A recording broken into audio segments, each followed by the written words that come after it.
حضور کیا فرماتے ہیں تصوف کے حوالے سے؟ برصغیر پاک و ہند تو خاص طور پہ مرکز و محور رہا اس چیز کا کہ اولیاء کرام کی آمد رہی، اور جس طرح میں نے ذکر کیا خواجہ صاحب، داتا صاحب اور دیگر اہل اللہ، اور پھر اسی طرح جو تسلسل سے چلتے ہوئے ہم صوفی اللہ رکھا شاہ صاحب قلندر کبریا رحمۃ اللہ علیہ تک پہنچتے ہیں۔ کیا فرماتے ہیں کہ یہ جو خرقہ پوش تھے، یہ جو گدڑی نشین تھے، یہ کیا چاہتے تھے؟ لوگوں کو کیوں بلایا اپنی طرف؟ کس طرف لے کے جانا چاہتے تھے؟ بسم اللہ الرحمن الرحیم۔ مولا صلی وسلم دائما ابدا علی حبیبک خیر الخلق کلہم۔ بہت شکریہ محترم قبلہ شوکت علی اویسی صاحب۔ بات در حقیقت یہ ہے کہ صوفیہ کرام جو اہلیان تصوف ہیں، یہ تصوف کو آج کوئی یہ نئی ایجاد نہیں ہے جو پاکستان ہندوستان سے ہے۔ یہ تصوف وہی تصوف ہے کہ جس میں پہلا صوفی جناب سیدنا صدیق اکبر بن کے تشریف لاتے ہیں۔ تصوف وہی تصوف ہے کہ جو جناب سیدنا فاروق اعظم نے اختیار کیا تھا۔ تصوف وہی تصوف ہے کہ اسی تصوف کے سرخیل اور امام مولا علی شیر خدا نظر آتے ہیں، اور یہ تصوف وہی تصوف ہے کہ جس میں جناب بلال حبشی، صہیب رومی، ہمارے یاسر، یہ تمام صحابہ اس میں شامل ہیں، اور اس کے بعد ان کے بعد تابعین، تبع تابعین کا سلسلہ جاری، اور حضور سیدی غوث اعظم رضی اللہ تعالی عنہ آپ جو تصوف کے بارے میں ارشاد فرماتے ہیں، آپ فرماتے ہیں کہ تصوف کے جو تا ہے یہ توبہ کا ہے، اور سواد صفائے قلب کا ہے، اور واو ولایہ کا ہے، محبوبیت کا ہے، اور فا فنا فی اللہ کا ہے، فاقہ کشی کا ہے، فریاد رس کا ہے۔ اس کو آپ جتنا بھی کھولتے جائیں، اور حضور سیدی فیض عالم داتا گنج بخش علی حجویری رحمۃ اللہ تعالی علیہ فرماتے ہیں کہ تصوف کسی رسم کا نام نہیں ہے، بلکہ تصوف ایک پورا علم ہے، اور اس علم پر کاربند ہونے کا نام ہے۔ اور صاحبان تصوف ایک ہی وقت میں جو صوفی ہے وہ محب بھی ہوتا ہے، محبوب بھی ہوتا ہے۔ خالق فرماتے ہیں قل ان کنتم تحبون اللہ فاتبعونی یحببکم اللہ ویغفر لکم ذنوبکم واللہ غفور الرحیم۔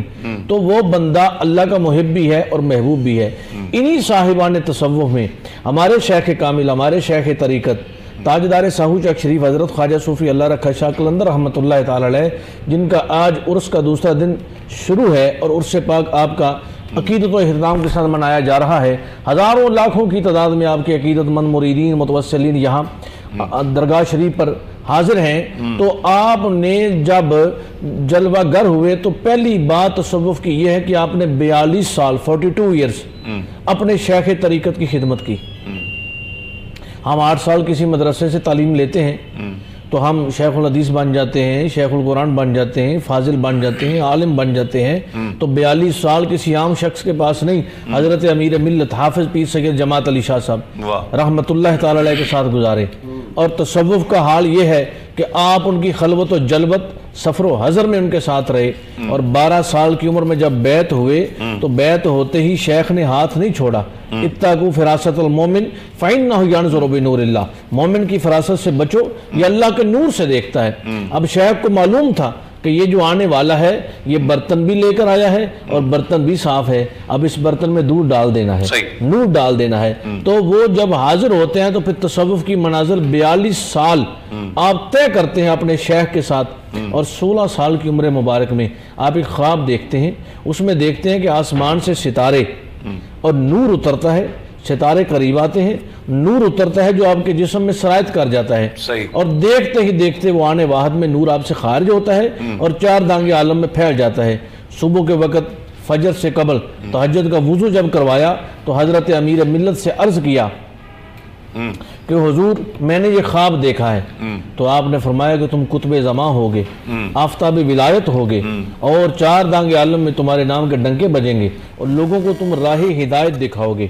تصوف کی سب سے بڑی بنیاد یہی ہے کہ لوگوں کو راہ ہدایت دکھانا، خود ہدایت یافتہ، انعام یافتہ لوگوں میں شمار ہو کر پھر لوگوں کی ہدایت، لوگوں کو ہدایت دینا، ان کو بٹکے ہوئے لوگوں کو راہ خدا پر لانا، اور عشق رسول صلی اللہ علیہ وسلم کی شمع ان کے سینوں میں روشن کرنا، اور والذین یبیتون لربہم سجدا وقیاما کا مصداق بن کر تتجافی جنوبہم عن المضاجع یدعون ربہم خوفا وطمعا کے مطابق اپنی راتوں کو گزار کر جو بھی پاس آ کر بیٹھے اس کو ان کا مصداق کر دینا، اور خلاق عالم نے جو انعام عطا فرمایا کہ جب صوفی اس مقام اور اس حال پر پہنچتا ہے تو اللہ تبارک و تعالیٰ اسے جو انعام عطا فرماتا ہے وہ الا ان اولیاء اللہ لا خوف علیہم ولا هم یحزنون ہے۔